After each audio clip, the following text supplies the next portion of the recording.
नमस्कार। भक्ति दरबार में आपका स्वागत है। जैसा कि आप जानते हैं, भक्ति दरबार आपको भक्ति से संबंधित जानकारी देने की कोशिश करता है। आज हम एक ऐसी जगह की बात करेंगे जिसके बारे में आपने जरूर सुना होगा, बागेश्वर धाम गढ़ा। ये धाम मध्य प्रदेश के छतरपुर जिले में स्थित है। अगर आप चमत्कारों में विश्वास करते हैं या आध्यात्मिक चीजों में दिलचस्पी रखते हैं तो बागेश्वर धाम आपके बहुत खास जगह हो सकती है। यहाँ पर बड़ी बड़ी दूर से लोग अपनी मनोकामना लेकर आते हैं और कहते हैं कि यहाँ आने पर भक्तों की हर मुराद पूरी हो जाती है। अगर आप ये सोच रहे हैं कि यहाँ की खासियत क्या है, लोग यहाँ दूर दूर से क्यों आते हैं, तो सबसे पहले इसके बारे में जान लेते हैं। बागेश्वर धाम बालाजी हनुमान जी का मंदिर है। यहाँ के मुख्य पुजारी धीरेन्द्र शास्त्री जी, जो इस धाम के प्रमुख हैं, उनके बारे में कहा जाता है कि वो लोगों की समस्याओं का हल निकालते हैं। लोग अपनी समस्या लेकर आते हैं, बिना बताए ही शास्त्री जी उनकी समस्याओं को जान लेते हैं। इसे लोग एक चमत्कार मानते हैं।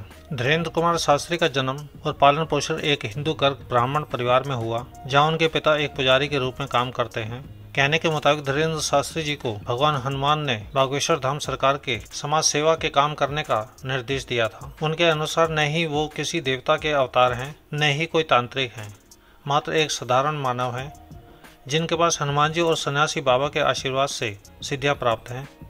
वे इन शक्तियों को जन कल्याण और मानव सेवा में काम लेते हैं और उनकी मानसिक शारीरिक समस्याओं का निदान करते हैं।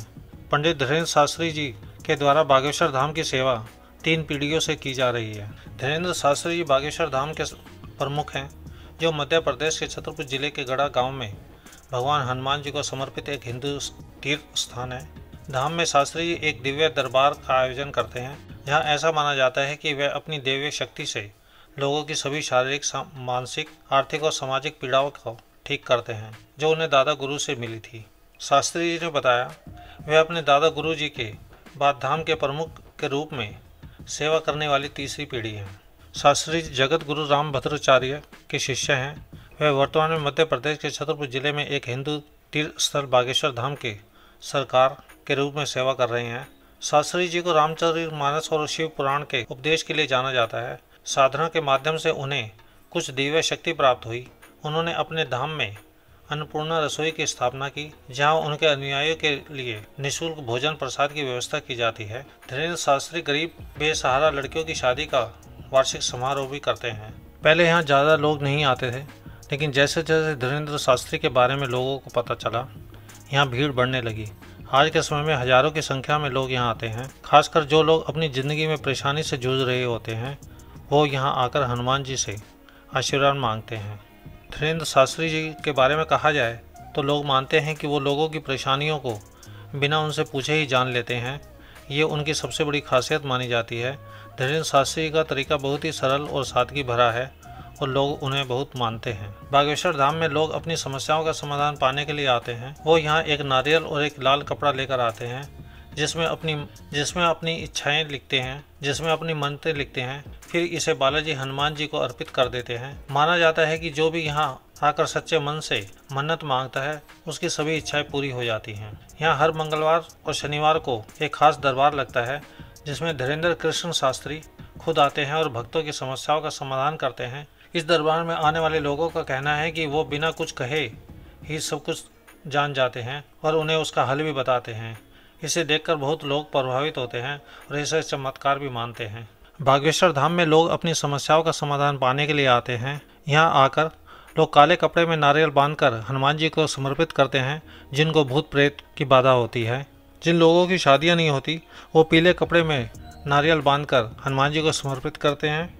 जिन औरतों के बच्चे नहीं होते, वो अपनी संतान पाने के लिए सफ़ेद कपड़े में नारियल बांधकर हनुमान जी को समर्पित करती हैं। और जिन लोगों की मनोकामनाएं, मन की इच्छा पूरी नहीं होती, वो लाल कपड़े में नारियल बांधकर हनुमान जी को समर्पित करते हैं, जिससे उनकी मनोकामनाएं पूरी हो जाती हैं, उनकी इच्छाएं पूरी हो जाती हैं। माना जाता है कि जो भी यहाँ आकर सच्चे मन से मन्नत मांगता है, उसकी हर इच्छा पूरी होती है। यहाँ हर मंगलवार और शनिवार को एक खास दरबार लगता है, जिसमें धीरेन्द्र शास्त्री खुद आते हैं और भक्तों की समस्याओं का समाधान करते हैं। इस दरबार में आने वाले लोगों का कहना है कि वो बिना कुछ कहे ही उनकी समस्याओं को जान लेते हैं और उन्हें उसका हल भी बता देते हैं। इसे देखकर लोग बहुत प्रभावित होते हैं और इसे लोग चमत्कार मानते हैं। यदि आप किसी को भी बागेश्वर धाम आना हो या आना चाहते हैं, तो आप छतरपुर जिले तक पहुंचना होगा, जो मध्य प्रदेश में है। छतरपुर से गड़ा गांव लगभग 35 किलोमीटर की दूरी पर है। यहां तक पहुंचने के लिए आपको बस, ट्रेन या अपनी गाड़ी से आना पड़ सकता है। इस धाम का माहौल बहुत ही शांत और अच्छा है। जैसे ही आप यहां पहुंचते हैं, आपको एक अलग ही सुकून का एहसास होता है। यहाँ की हवा में कुछ ऐसा है जो आपको अंदर से शांति देता है। जब भी आप बागेश्वर धाम आएँ तो कुछ बातों का आपको ध्यान रखना पड़ेगा। जैसे सबसे पहले यहाँ का माहौल बहुत ही धार्मिक और पवित्र होता है, इसलिए वहाँ का सम्मान करें। अगर आप किसी विशेष समस्या के समाधान के लिए जा रहे हैं तो सच्चे मन से जाएं, क्योंकि कहते हैं हनुमान जी सिर्फ उन्हीं की मदद करते हैं जो सच्चे दिल से प्रार्थना करते हैं। अगर आप अपनी ज़िंदगी में किसी भी तरह की समस्या से जूझ रहे हैं, चाहे वो पढ़ाई से जुड़ी हो, नौकरी से हो, फिर सेहत से हो, या आप बागेश्वर धाम जाकर बालाजी हनुमान जी से प्रार्थना कर सकते हैं। यहाँ आकर आपको एक अद्भुत अनुभव होगा और शायद आपकी समस्या का समाधान भी हो जाएगा। मैंने आपको बागेश्वर धाम के बारे में कुछ जानकारी दी। ये धाम उन लोगों के लिए एक बहुत ही खास जगह है जो अपनी समस्याओं का हल चाहते हैं। अगर आप यहाँ जाना चाहते हैं तो एक बार जरूर जाएं और देखिए आपको यहाँ आने के बाद कैसा महसूस होता है। बागेश्वर धाम के बारे में मैंने जो आपको जानकारी दी, उम्मीद है आपको काफ़ी पसंद आई होगी और इससे आपको काफ़ी फ़ायदा होगा, जो भी मैंने आपको बागेश्वर धाम के बारे में जानकारी दी। अगर आपको ये जानकारी अच्छी लगी हो तो वीडियो को लाइक करें, शेयर करें, सब्सक्राइब करें। धन्यवाद। जय बाबा की, जय हनुमान जी की।